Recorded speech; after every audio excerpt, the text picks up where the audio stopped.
पास दो वर्ड्स हैं, first one is bath and second one is bathe. Confusion ये है कि हम किस वर्ड का इस्तेमाल करें। गाइस आज हम डिफरेंस देखेंगे बिटवीन बाथ एंड बेद। सबसे पहले हम बाथ को देख लेते हैं। बाथ का इस्तेमाल और बेद का इस्तेमाल हम यहाँ एज अ वर्ब देखेंगे। ठीक, तो बाथ ब्रिटिश इंग्लिश में इसे इस्तेमाल किया जाता है, अमेरिकन इंग्लिश में नहीं किया जाता। आप जानते हैं कि हमारे इंडिया में राइटिंग और बोलचाल यानी कन्वर्सेशन में ब्रिटिश इंग्लिश इस्तेमाल की जाती है, तो बात का जो इस्तेमाल है वो ब्रिटिश इंग्लिश में की जाती है।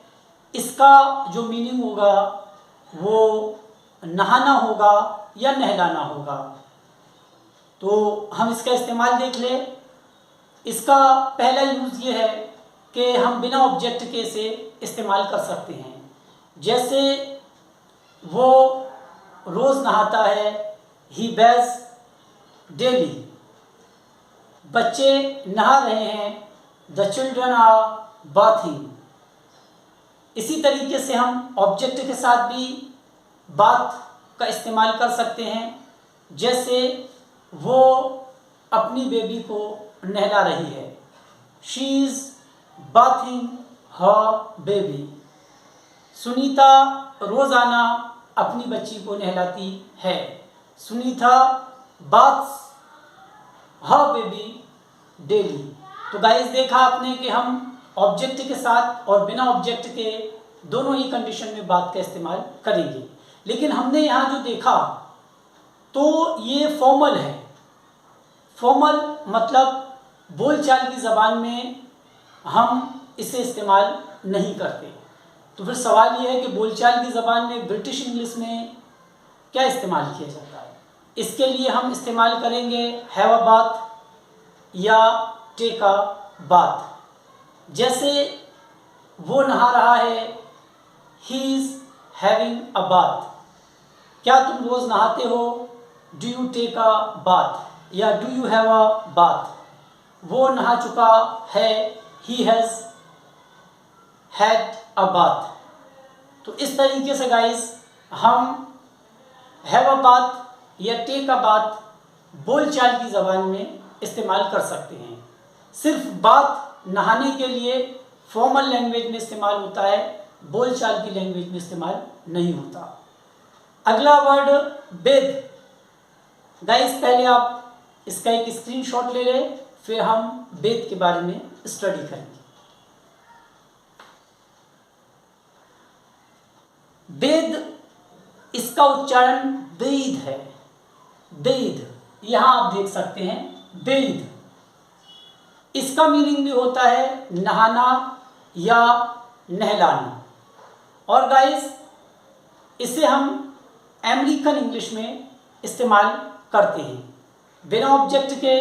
जैसे वो नहा रही है, शी इज़ बेदिंग।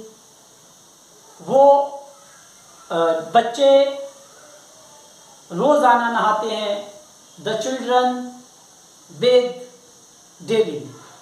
बिना ऑब्जेक्ट के हम बेद का इस्तेमाल कर सकते हैं और ऑब्जेक्ट के साथ भी हम बेद का इस्तेमाल कर सकते हैं।